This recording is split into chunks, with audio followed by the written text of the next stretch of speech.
uretse gato kandi ubu wabona ujya gukuraho telefone yawe ugashyiramo akadege. Iri kosa ntuzongere kurikora ukundi kuko byangiza telefone yawe uri kuyiyangiriza wowe ubwawe.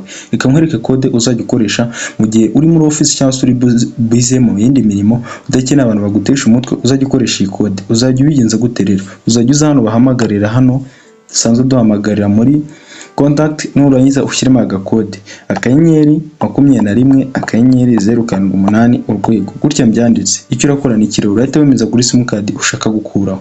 Gereka nkore ya mbere, urahita uyemezaho.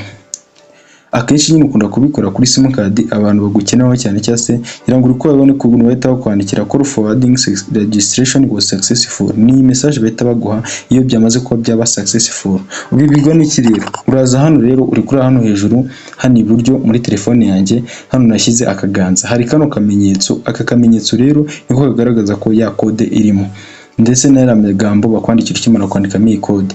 Iyo rero umaze kuba wumva wahugutse uko ubigenza kugira iyi kode ivemo, uragaruka handi muri call, nurangiza ushyiremo urwego 21 urwego, wemeze kuri ya simukadi. Noneho kano gakode ugakuremo gutya, wemeze kuri ya simukadi.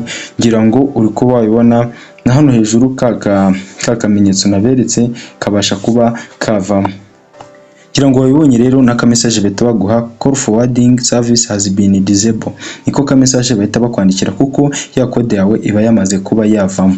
Rero kano kantu jya ukagerageza mu gihe ukeneye kumva wakora telefone cyangwa se ukeneye ko abantu bagutesha umutwe mu gihe uri busy mu mirimo runaka. Ariko reka nkwereka kandi kantu utaruzi ku bwenge buretse kugenda.